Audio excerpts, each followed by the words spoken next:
Hey everybody, I'm Delicia. Thanks for stopping by the Cigar Vixen channel. Today I'm very excited to be lighting up a brand new stick that is celebrating the 70th birthday of somebody that's very special in our industry, Mr. Manuel Quesada. So this is the Quesada 70th. As I mentioned when I was going through the Pro Cigar boxes, which is where this one came from, I didn't know he was turning 70 this year. For some reason, I see him at the functions and he doesn't look like he's 70, so he's doing a very great job in aging, and I can only attribute that to the many cigars that he must smoke every day. So anyways, happy birthday, Mr. Quesada, and let's go ahead and light this cigar up. So actually, before we light it up, let's tell you about it. The wrapper itself is very pretty. It has a beautiful silky Dominican-grown Cuban seed wrapper. This is over a Dominican-grown Sumatra seed binder, and then Nicaraguan and Dominican filler. It's available in two sizes. This is one of the two. This is the Belicoso. It's also available in a Toro, and it's around $12.50 to $13 or so, always depending on where you're shopping. And it is available in 10-count boxes, and I believe I read that there's only about 1,000 of the boxes that are being made. So this is one of those cigars that once you see it's available for you, go ahead and stock up on it so you don't miss out. Anyways, let's go ahead and cut it.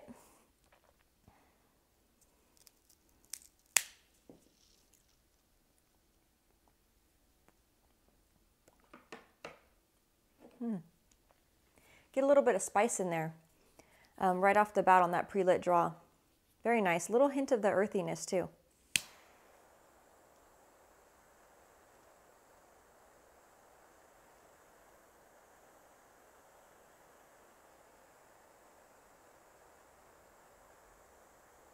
I love the Sumatra tobacco. I feel like maybe I just don't smoke enough of it, or it's just not that a lot of people are using it. But I feel like I don't see it around there enough. So it really adds a nice, kind of a subtle sweet something, a little bit of a coffee, kind of a nice mixture, you know, to the overall blend. Of course, when blended properly. And this is lighting up just beautifully.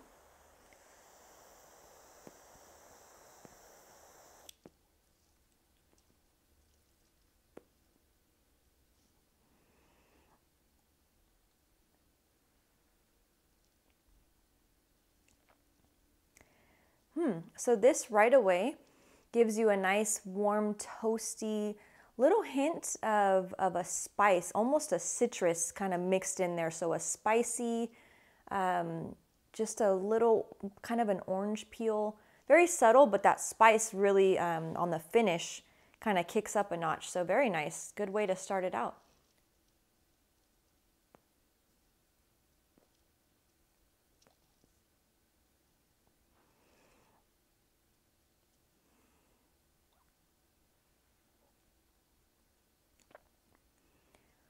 I don't know, but I definitely taste that Sumatra in here. Very nice addition. Again, it just adds a little subtle hint of kind of a sweetness, a little bit of a coffee. But it's at this point, it's kind of in the background, and really you just get that nice little spice, that Dominican spice, I like to call it. It just kind of has its own special something. So as I mentioned, a great way to start off. I'm going to go ahead and smoke it down a little bit more and check back in with you for the second third.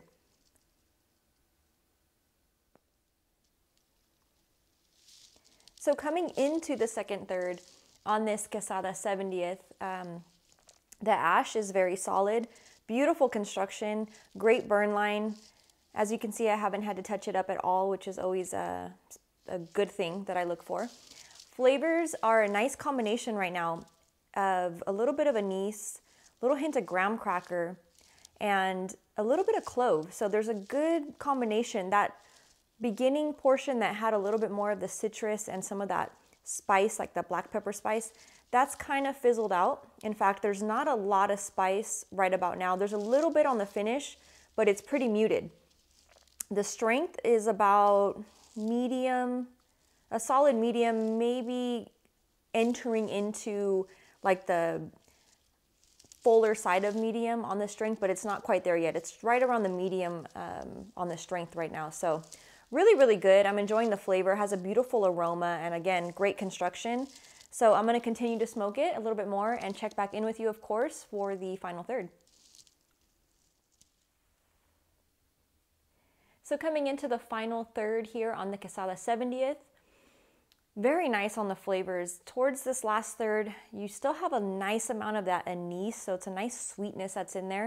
A little bit of a raisin has been introduced as well. There's a hint of black pepper that's kind of come back into the picture, but mostly on the finish. And there's also a nice amount of a roasted coffee. So very, very nice combination of flavors all the way throughout. A little bit of a change up between every third.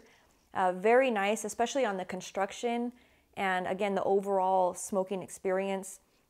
Construction, aroma, flavor, everything on point. So definitely a cigar that you want to get your hands on as soon as it becomes available in your local brick and mortar. I definitely recommend that you try a few. And as always, I welcome your comments. I love to hear from you guys, and thanks so much for watching. I'll see you next time. Cheers.